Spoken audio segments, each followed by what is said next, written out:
και Ακαδημία Λιονταράκια. Παρακαλούμε τον Μαρακέτη να παραλάβει το κύπελό της. Την απαραμή θα κάνει ο κύριος Καρπαναγιωτίδης, διοικητικό σε ύψος Μακεδονικού.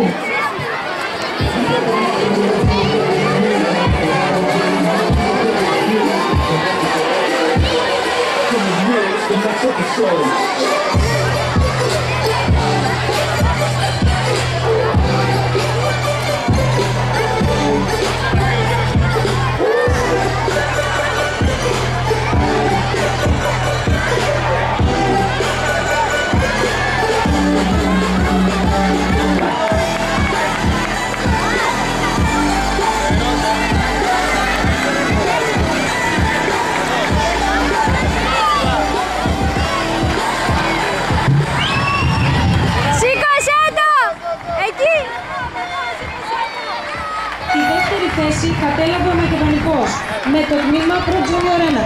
Παρακαλούμε την ομάδα να έρθει για την απονομή.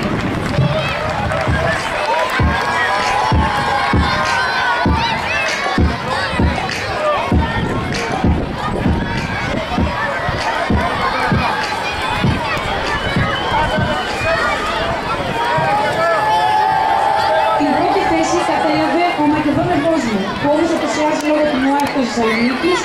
Συγχαρητήρια αξίζουν σε όλες τις ομάδες, είτε είναι εδώ είτε όχι. Στην κατηγορία Pro Junior, πολυτιμότερος παίκτης αναδείχθηκε ο Ιορδάνης Κυριμπράντος, παίκτης του Ελευθεριακού. Την απονομή θα πραγματοποιήσει η κυρία Ιωακιμίδη Δώρα, πρόεδρος του οργανισμού.